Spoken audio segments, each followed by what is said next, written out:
महाराष्ट्र विधानसभा निवडणुकीत महायुतीनं दमदार कामगिरी केली। महाविकास आघाडीचा महायुतीनं दारुण पराभव केला आणि एकनाथ शिंदे, देवेंद्र फडणवीस आणि अजित पवार हे पुन्हा एकदा राज्याच्या राजकारणात सत्तेच्या केंद्रस्थानी आले। विधानसभा निवडणुकीत तिघांनीही महायुती म्हणून एकत्रित काम केलं। महायुतीला मिळालेल्या प्रचंड विजयानंतर हे तिन्ही नेते पुढील 5 वर्ष राज्याच्या राजकीय पटलावर मुख्य भूमिकेत दिसणार आहेत। परंतु देवेंद्र फडणवीस आणि एकनाथ शिंदे यांच्या भूमिकेत बदल झालाय। फडणवीस आता मुख्यमंत्री तर शिंदे उपमुख्यमंत्री असणार आहेत। अजित पवार त्याच भूमिकेत म्हणजे उपमुख्यमंत्री म्हणून काम करणार आहेत। या तिन्ही नेत्यांच्या शपथविधीनंतर महाराष्ट्रात सध्या एकच चर्चा सुरू आहे, ती म्हणजे या तिघांमध्ये कोणाकडे किती संपत्ती आहे याची। याच संबंधीची आपण या व्हिडिओतून माहिती जाणून घेणार आहोत। नमस्कार, मी Madhuri Kumkar, for the People News मध्ये आपलं स्वागत। व्हिडिओला सुरुवात करण्यापूर्वी चॅनलला सबस्क्राइब करा, लाईक व फॉलो करायला विसरू नका।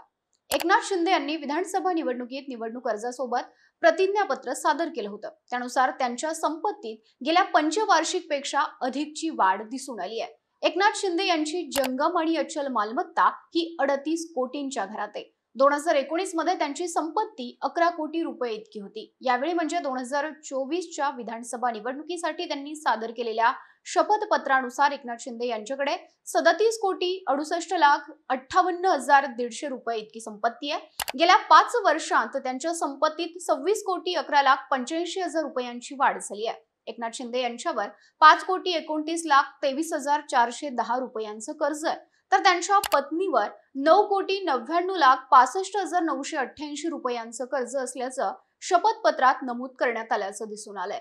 अजित पवार यांनी जेव्हा निवडणूक आयोगाकडे या विधानसभा निवडणुकीसाठी दाखल केलेल्या शपथपत्रात त्यांच्याकडील संपत्तीची नोंद केली, त्यानुसार अजित पवार यांच्या नावावर जंगम आणि अचल मालमत्ता 125 कोटी रुपये इतकी आहे। 5 वर्षात पवार यांच्या संपत्तीमध्ये 49 कोटी रुपयांची वाढ झाली आहे। त्यांच्याकडे एकूण 7,20,000 रुपयांची रोख रक्कम आहे, तर पत्नी सुनेत्रा पवार यांच्याकडे 6,65,400 रुपये रोख आहेत। त्यांच्याकडे बँकेत 3 कोटी 9 लाख 69,400 रुपयांची ठेव, तर पत्नीच्या नावे 3 कोटी 69 लाख 92,091 रुपयांच्या ठेवी आहेत।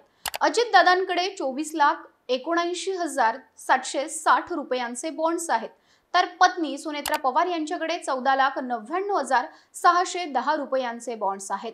अजित पवार यांनी टपाल खात्यात बचत आणि विम्यापोटी 10 कोटी 79 लाखांहून अधिक रुपयांची गुंतवणूक केली आहे, तर पत्नीच्या नावे त्यांनी 44 लाख 29,463 रुपये इतकी गुंतवणूक केली आहे। त्यांच्याकडे विविध कंपन्यांचे एकूण 8 कोटी 50 लाख रुपयांचे शेअर्स आहेत। त्यांच्याकडे कार, ट्रॅक्टर्स यासह इतरही वाहनं आहेत। देवेंद्र फडणवीस यांनी विधानसभा निवडणुकीत निवडणूक अर्जासोबत दाखल केलेल्या प्रतिज्ञापत्रात आपल्या संपत्तीबाबत जी माहिती नमूद केली होती, त्यानुसार त्यांच्याकडे 13 कोटी 27 लाख 47,728 रुपये इतकी संपत्ती आहे। फडणवीसांच्या IT रिटर्न फॉर्मनुसार 2023-24 मध्ये त्यांचे एकूण उत्पन्न 79 लाख 30,402 रुपये इतके आहे, तर 2022 ते 2023 मध्ये हा आकडा 92 लाख 48,094 रुपये इतका होता। देवेंद्र फडणवीस यांच्या पत्नी अमृता फडणवीस यांची संपत्ती 6 कोटी 96 लाख 92,748 रुपये, तर मुलीची संपत्ती 10 लाख 22,113 रुपये असल्याचं आकडेवारी सांगते। फडणवीस यांच्या बँक खात्यात 2 लाख 28,760 रुपये, तर त्यांच्या पत्नीकडे 1 लाख 43,717 रुपये असल्याचं नमूद करण्यात आलं होतं। फडणवीसांनी राष्ट्रीय बचत योजना, डाक बचत, विमा यामध्ये 20 लाख 70,607 रुपये गुंतवले आहेत, तर पत्नी अमृता फडणवीस यांनी शेअर, म्युच्युअल फंड अशामध्ये मिळून 5 कोटी 62 लाख 59,031 रुपयांची गुंतवणूक केली आहे। तर फडणवीस यांच्या NSS बचत खात्यात 17 लाख रुपये जमा आहेत, तर LIC मध्ये 3 लाखांची गुंतवणूक आहे। फडणवीस कुटुंबाची संपत्ती मुख्यतः जंगम आणि अचल स्वरूपात आहे, ज्यात त्यांच्या पत्नीची संपत्ती मोठ्या प्रमाणावर आहे।